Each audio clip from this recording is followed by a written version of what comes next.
Saudara-saudariku yang dikasihi Tuhan, selamat bertemu dalam Insani, Inspirasi Sabda Allah hari ini, Selasa 19 Mei 2020 bersama Pastor Marcel Lolotandung.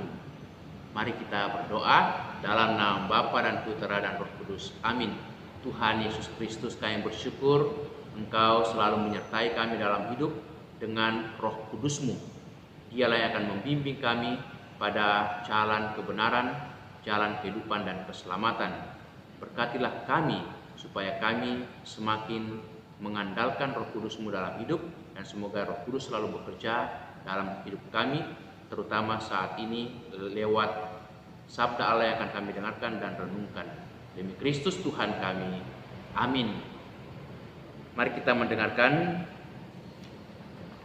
Injil hari ini dari Yohanes 16 ayat 5 sampai 11. Dalam amanat perpisahannya, Yesus berkata kepada murid-muridnya, "Sekarang aku pergi kepada Dia yang telah mengutus aku, dan tiada seorang pun di antara kamu yang bertanya kepadaku, kemana engkau pergi? Tetapi karena aku mengatakan hal itu kepadamu, maka hatimu berduka cita. Namun benar yang kukatakan kepadamu adalah lebih berguna bagi kamu jika aku pergi, sebab jikalau aku tidak pergi, penghibur tidak akan datang kepadamu. Sebaliknya jikalau aku pergi, aku akan mengutus Dia kepadamu. Dan kalau penghibur itu datang, Ia akan menginsafkan dunia akan segala dosa, kebenaran dan penghakiman. Akan dosa karena mereka tetap tidak percaya kepadaku. Akan kebenaran karena aku pergi kepada Bapa dan kamu tidak melihat aku lagi. Akan penghakiman karena penguasa dunia ini telah dihukum." Demikianlah Injil Tuhan.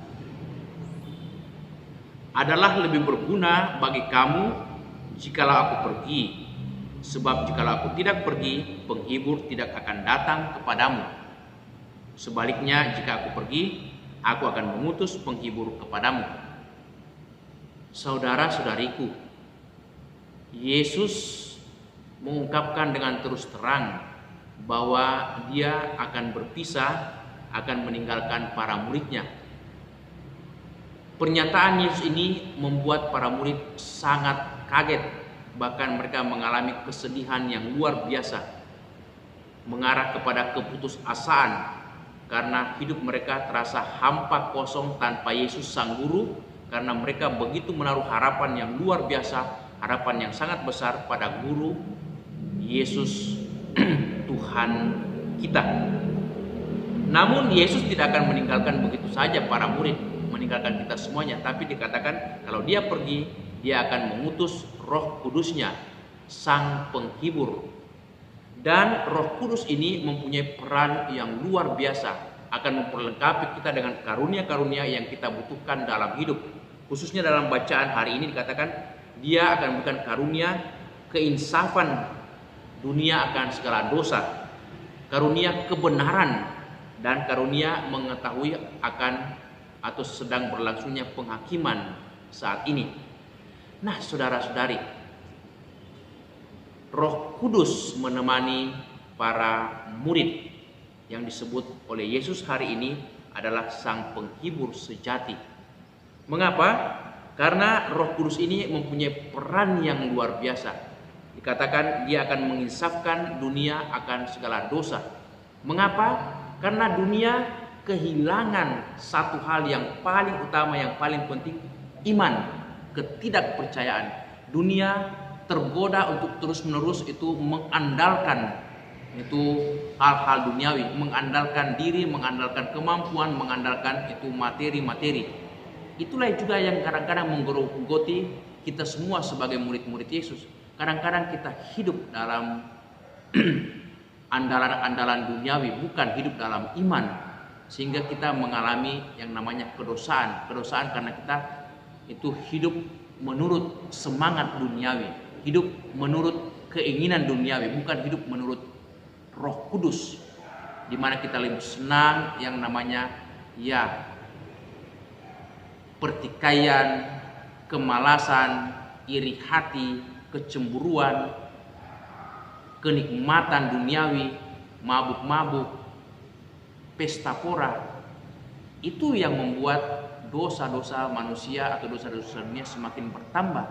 Seperti yang dikatakan oleh Rasul Paulus dalam suratnya kepada umat di Galatia, itu bab 5 ayat 17, 18, dan 19.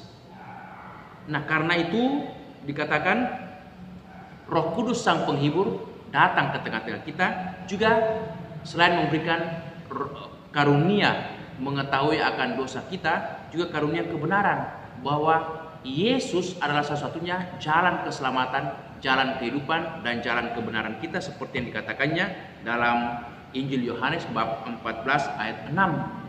Yesus pegangan, Yesus kekuatan kita, yang walaupun saat ini akan kembali ke rumah Bapa, tetapi Dia tetap menemani kita dengan Roh Kudusnya. Dan karena itu saat ini dikatakan dunia yang tidak percaya sedang mengalami penghakiman, mengalami cobaan-cobaan, godaan-godaan, bahkan ujian-ujian yang sangat berat. Itu sangat konkret. Kita mengalami sekarang itu pandemi virus corona. Banyak umat yang mengatakan kepada saya, "Pastor, apakah ini tanda-tanda zaman akan kiamat dunia? Tuhan sudah murka terhadap dosa-dosa manusia. Tuhan sudah bosan dengan kita." Saya hanya mengatakan, ya mungkin ini suatu tanda-tanda zaman, tetapi tidak berarti otomatis akan itu terjadi ya kiamat. Tidak. Karena Yesus sendiri mengatakan, walaupun terjadi macam-macam hal, tetapi tak satu pun orang tahu saat kapan kiamat atau hari hanya itu datang. Tetapi walaupun ada penghakiman saat ini, ada cobaan dan ujian yang sangat berat, kita tidak usah putus asa. Mengapa tidak usah putus asa? Karena Roh Kudus menemani kita. Roh Kudus menghibur dan menguatkan kita. Seperti yang dialami oleh para murid ketika mereka berada di Filipi mewartakan Kristus. Itu Paulus dan Silas. Mereka dikatakan dipreteli, dipukuli, dan dipenjarakan. Bahkan mereka itu dipasung, dibelenggu kakinya. Tapi apa yang terjadi? Mereka masih sempat dalam kesedihan, dalam kedukaan karena dipenjarakan, dipukuli, dan disiksa. Mereka masih sempat berdoa, memuji-muji Tuhan, dan mengandalkan Roh Kudus. Sehingga terjadi mukjizat. Dikatakan saat itu juga terbuka semua pintu penjara, dan saat itu juga di tengah malam kepala penjara bersama dengan keluarganya bertobat dan minta diri dibaptis. Itu pekerjaan Roh Kudus, bukan pekerjaan para murid. Kalau Roh Kudus bekerja, segala sesuatu bisa terjadi. Hal-hal yang tidak kita pikirkan mungkin terjadi. Mari kita mengandalkan Roh Kudus, mari kita mohon supaya Roh Kudus membimbing kita agar kita tidak itu jatuh dalam dosa, agar kita tidak itu menjadi lengah dalam hidup, tetapi terus-menerus waspada dan mengandalkan Roh Kudus dalam berbagai macam ujian, cobaan-cobaan hidup di dunia ini. Semakin berat cobaan, semakin itu Roh Kudus akan menguatkan dan membimbing kita, dan semakin besar rahmat yang Tuhan sediakan untuk kita semua. Percayakah kita kan Roh Kudus? Beranikah kita mengandalkan Roh Kudus? Terpulang kepada kita semua. Amin. Tuhan Yesus berkati kami supaya Roh Kudus-Mu senantiasa bekerja, dan kami selalu mau mengandalkan Dia, karena Dialah kekuatan, harapan, dan juga keselamatan kami, yang tak lain adalah Engkau sendiri beserta dengan Bapa sebagai Allah Tritunggal. Demi Kristus Tuhan kami. Semoga saudaraku sekalian diberkati Allah yang Maha Kuasa, dalam nama Bapa dan Putra dan Roh Kudus. Amin.